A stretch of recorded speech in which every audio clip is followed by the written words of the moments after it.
My 17-year-old daughter spent 3 days cooking for 23 people for my mother's 75th birthday party. My father texted last minute, "We've decided to celebrate at a restaurant. It's adults only." I didn't make a scene. I did this instead. 15 hours later, the door started shaking. It was 10 minutes before people were supposed to start arriving. When I got the text, I was standing in the doorway of the kitchen, watching my daughter put the finishing touches on what would become the most important meal of her career. Not that she knew it yet. Sophia had been up since 5 a.m. That wasn't an exaggeration. As a former attorney-turned-restaurant consultant, I noticed details like timestamps and evidence. She'd already baked, prepped, plated with surgical precision, burned one sauce, then remade it perfectly, and sanitized every surface twice because, in her words, this needs to be Michelin-level clean. The dining room was set for 23 people, my mother Beatrice's closest friends, all prominent figures in our community. Handwritten place cards in calligraphy, imported flowers, printed menus that read like a high-end restaurant. The whole room smelled like truffle oil, aged butter, and something that cost more per ounce than most people's hourly wage. It smelled like success. Sophia had straightened her chef's whites, her knife roll was perfectly organized, and she was glowing with that focused intensity you only see in culinary competition winners and surgeons before a career-defining operation. At 17, she'd already won 3 national competitions and had scholarship offers from culinary institutes that most professionals only dream of. Then my phone buzzed. Group chat. Family thread. The one Theodore typically used for his authoritative announcements. "We've decided to celebrate at a restaurant. It's adults only." No explanation, no courtesy, just a decree from the former bank executive who still thought he could control everyone's lives. First, I thought there had to be some mistake. Sophia had just finished plating her signature dessert, a reconstructed Black Forest cake that had earned her a personal invitation from a James Beard winner. She was humming Bach, the same piece she'd played during her scholarship audition. I stepped into the hallway, not to make a call, but to process what I was seeing. My legal training kicked in automatically. We've decided. Plural. Coordinated. Premeditated. I called Theodore first. 2 rings. "Miranda," he said, using that tone he reserved for subordinates at the bank. "You got the message. You're not coming to Mother's birthday?" My voice was steady. 20 years of courtroom experience doesn't disappear overnight. We changed venues. More appropriate for the occasion. We're already seated at Le Bernardin. Le Bernardin. 3 Michelin stars. The same restaurant where I'd been consulting on their wine program. "You're at Le Bernardin right now?" "Correct. The sommelier just recommended an excellent Bordeaux. Everyone's here: Mother, Victoria, the Hendersons, the Washingtons. All the important people." "Important people?" I repeated. Sophia has been preparing this meal for 3 days. She created a menu specifically for Mother's dietary restrictions and preferences. Silence. Then, "Miranda, surely you understand this isn't about cooking experiments. This is Mother's 75th. It requires a certain level of sophistication. Tell the girl not to take it personally. She can practice on her friends." Practice. I hung up. Next, I called Beatrice. She answered with her headmistress voice, the one that had intimidated private school parents for 30 years. "Miranda, dear, don't be dramatic about this." Dramatic? I kept my tone level. "Your granddaughter spent 72 hours preparing a celebration in your honor, and you didn't even call to cancel. Honestly, darling, we couldn't risk it. Serving 23 people food prepared by a teenager? What if someone got ill? I have a reputation to maintain." "A reputation?" I almost laughed. "She's been featured in Culinary Arts magazine. She's worked stages at restaurants you couldn't get reservations at." "That's nice, dear, but this isn't about playing restaurant. This is about real entertaining. Proper standards." The line went dead. She'd hung up on me. Victoria was last. My sister, the one with a doctorate in art history and a lifetime record of never paying for her own dinner. "Oh, Miranda," she sighed dramatically. "Don't guilt us over this. The child is exhausted, she's emotional, she's 17. She needs to learn that her little hobby can't always be the center of attention. None of us volunteered to be her test subjects. Test subjects. As if my daughter were conducting experiments instead of creating art. I hung up without a word. I found myself standing motionless in the hallway, my legal mind already cataloging evidence and calculating responses. Behind me, Sophia was still perfecting details. Do you think the pomegranate reduction needs more acidity? I want Grandma to taste the brightness against the duck. And Mom, should I adjust the lighting? I want this to feel like Le Bernardine, but warmer, more personal. Le Bernardine. The irony was almost poetic. She stopped talking. When I turned, her eyes had found my phone screen, still glowing with the family chat. Before I could react, she'd taken it from my hands. Her thumb scrolled through the messages, then stopped at the photos they'd posted, crystal glasses raised in celebration, my mother beaming at the head of a long table, Victoria's children laughing over plates of food that cost more than most families' grocery budgets. Sophia's face didn't crumble, it went completely still, the way it did when she was calculating cooking times or adjusting seasoning. Professional. Controlled. She dialed Beatrice's number. Grandma? Her voice was steady, respectful. I saw the photos. Yes, I understand. No, of course, you're right. Of course quality matters. Yes, I know I'm just learning. I watched my brilliant, talented daughter agree with every condescending word, apologizing for her ambition, diminishing her own extraordinary gifts to make a 75-year-old woman feel superior. When she hung up, she looked at the 3-tier masterpiece she'd created, Happy 75th Grandma Beatrice written in perfect script with imported Belgian chocolate. She'd spent 6 hours on the sugar work alone, creating edible flowers that looked like they'd been carved by angels. We should probably throw this out, she whispered. That's when something crystallized in my mind. Not rage, rage is emotional, unprofessional, ineffective. This was calculation. Pure, cold strategy.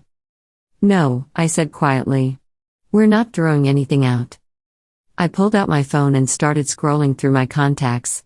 15 hours until my original party time. 15 hours to show them exactly what they'd walked away from. Time to remind them why you should never underestimate a former attorney with a daughter worth protecting. I used to think the worst kind of pain was seeing your kid cry. Turns out it's watching them try not to because they don't want to make you feel bad.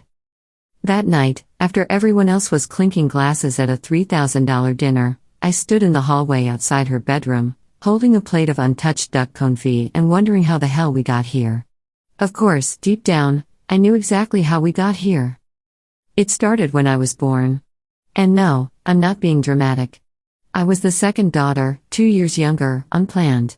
Beatrice never actually said the word mistake, but she didn't have to. She said things like we thought we were done after Victoria and you were a surprise, but a challenging one, which translated into plain English means we didn't want another one, but we're making do.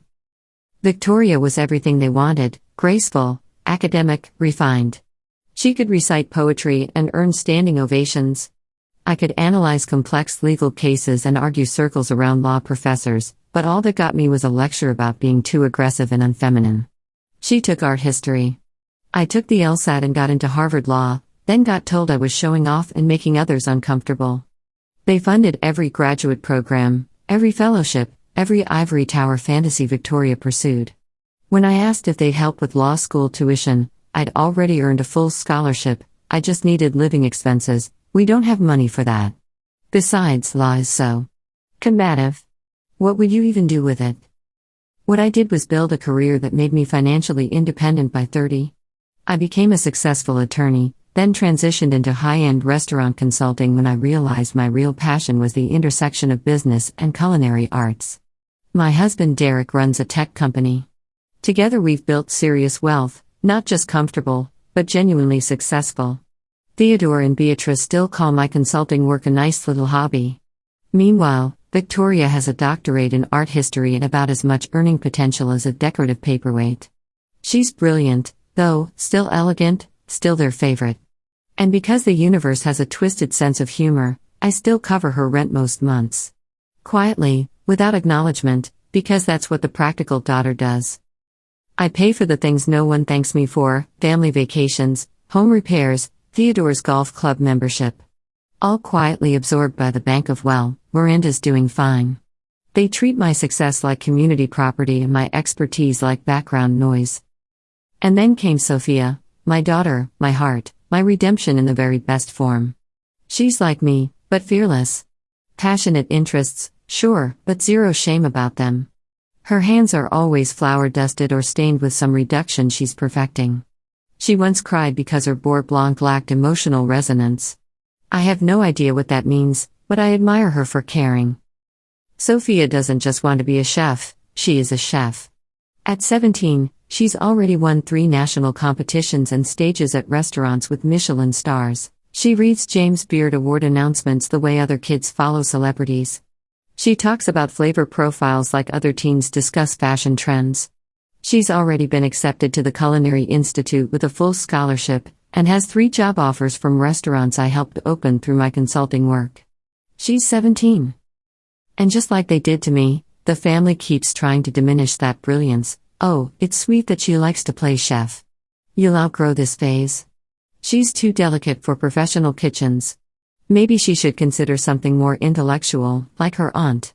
Right, because unemployment with advanced degrees is what we're aiming for now. I've watched Sophia swallow their condescension more times than I can count. Once, after a family dinner where Theodore called her signature dish adequate for a beginner, she excused herself and stayed in the bathroom for 20 minutes. I found her later, eyes red, claiming she'd gotten smoke in her eyes from a pan that hadn't been used in hours. So when she came to me and said, "Mom, I want to cook for Grandma Beatrice's 75th birthday." The entire celebration. Just me, I was stunned but also proud. She knew how brutal they could be, how they'd critique every detail. She wanted to prove herself anyway. I asked her 3 times, "Are you absolutely certain?" Each time, she nodded more firmly. I want to show them who I really am. And then she did. She created a menu that would impress the chefs I work with professionally, printed it on restaurant-quality cardstock, organized the kitchen like a Michelin-starred operation. She researched every guest's dietary restrictions, food preferences, even their cultural backgrounds to create personalized touches. Theodore's aversion to mushrooms, Beatrice's intolerance for cilantro, Victoria's pretentious preference for authentic preparations. Sophia accommodated everything. She sourced ingredients from specialty purveyors, tested every recipe multiple times, even rented professional-grade equipment to ensure perfection. Every night, she'd show me her timeline, military precision scheduling with contingency plans, and then ask, "Do you think they'll finally see me?" I told her yes every time, but I hated that she needed their validation at all. On the day of the party, she woke up at 5 a.m. Again, no exaggeration, I heard the clatter of professional-grade pans, the soft hum of classical music. She says Bach helps her focus. And the precise rhythm of her steps across the tile as she moved between stations like a choreographed dance. She looked exhausted by 4 p.m. but radiant, like she was fulfilling her destiny. You know the rest. They didn't show up. They went to Le Bernardin instead. All of them, Theodore, Beatrice, Victoria, even the distant relatives who usually bring gas station wine made it to the exclusive celebration. The only people missing were me and my daughter, who had created a 3-tier masterpiece with Happy 75th Grandma Beatrice scripted in imported Belgian chocolate. They didn't just reject the food, they rejected her soul. And they didn't even bother to soften the blow. But here's the part I haven't told you yet. That night, as Sophia sat in her room staring at her phone, I got a notification that made my blood freeze, a payment alert. My corporate card, the one I sometimes use for family expenses, had been charged $3,247.80 at Le Bernardin downtown. The same restaurant they were at. The same number of guests. They used my card to pay for the meal that replaced my daughter's dreams. I stood in the kitchen, still holding her handcrafted sugar work, and stared at the charge. First, I laughed, the bitter laugh of someone who's just realized they've been played by amateurs. Then I felt it, the kind of cold, calculated fury that made me successful in courtrooms. They didn't just dismiss her, they made me fund her humiliation. And they assumed we'd just accept it quietly. They had severely miscalculated. I should have been the reasonable one, the mature adult with soothing words about doing your best and their loss. But I was absolutely not in that mood. Sophia was still in the kitchen, standing motionless before her cake. Her hands were clenched like she wanted to destroy something but couldn't bear to ruin her own artistry. I understood completely, that cake was museum quality. She created chocolate lacework that belonged in design magazines and sugar flowers that looked like they'd been carved by masters. She turned to me with devastated eyes and whispered, "We should just throw it all away." I looked at her directly. Absolutely not. Mom, if they won't appreciate it, what's the point? The point, I said, already reaching for my phone, is that they just made the biggest mistake of their lives. I didn't have a complete plan yet, but my fingers were already flying across my contact list. Sophia didn't realize it, but I was about to unleash 15 years of professional connections. First, I called Derek. "I need you home immediately." No questions asked. On my way. Then I started making the calls that would change everything. Marcus Chen, the James Beard winner, I helped secure his restaurant space. Elena Rodriguez, the food critic whose career I'd supported through legal challenges. David Kim, the Michelin inspector who owed me a favor. Food Network producers. Celebrity chefs. Restaurant investors. I told them the truth. A 17-year-old culinary prodigy just created a masterpiece. Her own family abandoned her. She has enough food for 23 people. This could be the discovery of the year. It wasn't an invitation, it was an opportunity. And they responded like professionals. By the time Derek arrived, the first Mercedes was already parking outside. Marcus Chen stepped out with his sous chef and a bottle of champagne. Elena Rodriguez emerged from an Uber with her camera equipment and a hungry expression. Word travels fast in the culinary world. It was like watching a flash mob of food industry royalty. Sophia was panicking. She stood in the hallway whispering, "Mom, what are you doing? These are actual famous people. I'm showing the world what they just walked away from. Now go change into your best chef's whites." I turned to face her completely. "You spent 3 days creating something extraordinary. This isn't charity, this is justice." Her eyes widened as she finally understood. Within an hour, we transformed our dining room into a professional tasting event. By the time the food media arrived, Sophia had found her confidence and was explaining her techniques to chefs who'd been cooking professionally longer than she'd been alive. That's when the cameras started rolling. CNN's food correspondent had somehow gotten word and showed up with a full crew. "I heard about a teenage culinary genius," she said to me. "Is this her?" I looked at Sophia, who was nervously adjusting her chef's coat, then back at the reporter. "This is the girl whose own family thought wasn't worth their time. Ask her about her menu." The interview that followed would change everything. The CNN correspondent didn't just taste things, she interviewed Sophia on camera, documented each dish, took detailed notes. At one point, she whispered to me, "You realize she's more skilled than most executive chefs I've covered, right?" I swallowed hard. "Tell her that." Eventually, the crowd settled. All 23 seats were filled with industry professionals. Sophia emerged from the kitchen in her pristine whites and asked, "Should I present the first course?" I said, "No. You should present your vision." And so she did. The room fell silent as the amuse-bouche was served. Then came the professional murmurs, "Is that house-cured pancetta? The technique is flawless." By the main course, there was genuine applause. By dessert, Marcus Chen stood to make a toast, to Sophia, the 17-year-old who just served a meal that belonged in a Michelin-starred restaurant, who didn't break when abandoned, whose food surpassed anything they'd experienced that year. She received a standing ovation from James Beard winners. Then Elena Rodriguez announced she was writing a feature story. Sophia smiled, genuinely, finally, and I felt something loosen in my chest. But the night was just beginning. At 2 a.m., my phone buzzed with a notification. Elena's article was already live, the prodigy they left behind, how a 17-year-old culinary genius was abandoned by family, then discovered by the industry. The piece didn't just praise Sophia's technique, it exposed everything. How Beatrice's 75th birthday was supposed to celebrate family. How Sophia had prepared a restaurant-quality feast. How they'd chosen Le Bernardin instead, then charged my card $3,247.80 for the privilege of humiliating us. They didn't hide anyone's identity. Theodore, former bank executive.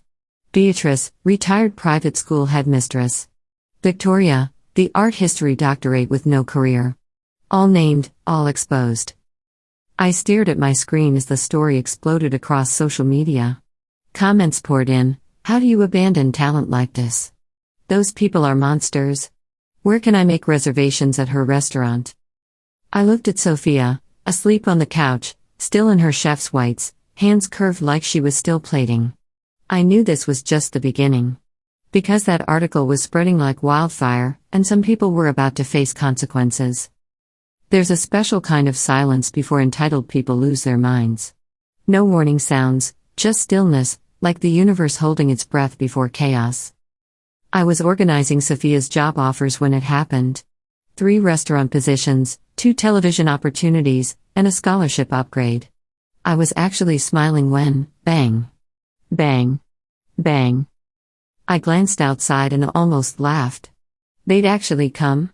Theodore stood on my porch in his golf attire, face purple with rage. Beatrice clutched her purse like a weapon, her headmistress authority crumbling. Victoria lurked behind them, arms crossed in practiced indignation. I opened the door but blocked the entrance. You need to fix this immediately, Theodore snapped, skipping pleasantries entirely. Beatrice's voice shook with fury. Do you comprehend what you've done to our standing in this community? Victoria remained silent, clearly the designated backup. I blinked slowly. What I've done? They pushed past me into my home, like they still held some imaginary authority here. You told the media we abandoned Sophia, Beatrice hissed. I crossed my arms. I told no one anything. A food critic experienced your granddaughter's extraordinary talent, witnessed the situation, and reported the truth. Honestly, she showed remarkable restraint. Theodore jabbed his finger at me. You find this amusing? My bank colleagues read this. Our country club members are asking questions. I can't show my face at the 19th hole. I raised an eyebrow. Tragic. Victoria finally spoke. You need to issue a retraction, she said, voice trembling with fake composure. Tell them it was misunderstood, exaggerated, taken out of context. I stared at her. Out of context? Did someone forge your group text about adults only? Did I hallucinate the $3,247.80 charge? Did Sophia imagine your celebration photos? Beatrice's voice cracked. She made us appear monstrous. No, I said quietly. You accomplished that entirely on your own. She just cooked. That's when they exploded. They weren't talking to me anymore, they were talking at me, around me, through me. She's manipulating social media for attention. She humiliated Beatrice publicly. You raised her to be vindictive. She's calculating. She's ungrateful. And then Theodore crossed the line. He turned toward Sophia, who had quietly appeared in the hallway behind me, and said, You should be ashamed of yourself. I didn't remember moving. 1 second I was in the doorway, the next I was standing directly between them and my daughter. That's when Derek walked in. He didn't ask questions, he just saw their hostile faces, saw Sophia's shocked expression, and stepped in like security. Out, he said calmly. Theodore laughed. This is family business. No, this is my home. You came here to attack a 17-year-old who created something beautiful. You don't get to hurt her twice. Not today. Not ever. He didn't raise his voice, his authority was absolute. They stood there for a moment, raging, sputtering, deflating. Then Victoria muttered something about defamation lawsuits and stormed out. Theodore and Beatrice followed. Slam. Silence. Sophia was still behind me, frozen. I reached for her, but she turned toward the window. There were phones pointed at our house, multiple neighbors recording. I recognized Jeff from across the street, the one who live streams every neighborhood drama for his Facebook group. Perfect. I gave him a wave that said both hello and thanks for the documentation. This time, I wasn't worried. That evening, a video appeared online. Title, Viral Update, Family Confronts Teen Chef at Her Home, You Won't Believe What They Said. The internet responded predictably, with fire. Comments were savage, imagine being this threatened by a teenager's success. They sound like cartoon villains. Who attacks a kid for cooking dinner? One comment simply said, "This is why talent leaves small towns." That night, before I blocked them permanently, I saw their final desperate texts: "You've destroyed our reputation." Then, "We'll sue for defamation." Then, "This constitutes elder abuse." Pathetic. I didn't respond. I blocked all of them: Theodore, Beatrice, Victoria, their enablers. And I canceled the card they'd used for their $3,247.80 celebration. That particular theft wouldn't happen again. Later, I posted one simple statement: "We stand by the truth, and we're done protecting people who hurt our daughter." I expected legal threats. What I got was opportunity. Celebrity chefs reached out. Culinary schools called. Food Network wanted to feature Sophia. Marcus Chen offered her a permanent position after graduation. We didn't celebrate, but we finally breathed freely. Fast forward 1 year. Sophia didn't just get accepted, she got a full scholarship to the Culinary Institute, plus a guaranteed externship at Daniel. She's already working part-time at Marcus's restaurant and has her own catering waitlist. People specifically request the girl from the article. Her Instagram has 50K followers, real ones, industry professionals who respect her craft. She's different now, not louder, just unshakable. She never contacted Theodore, Beatrice, or Victoria again. Neither did I. We heard they relocated to some retirement community 2 hours away. Apparently, too many former friends had scheduling conflicts. They claimed they wanted more privacy. Right. Sophia never received an apology, and I never recovered that $3,247.80.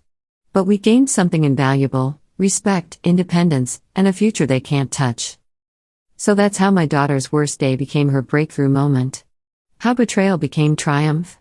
And how I learned to stop funding people who mistake kindness for weakness. I chose my daughter's dreams over their comfort, and I'd make that choice again every single time. What do you think? Did I go too far, or not far enough? Let me know in the comments.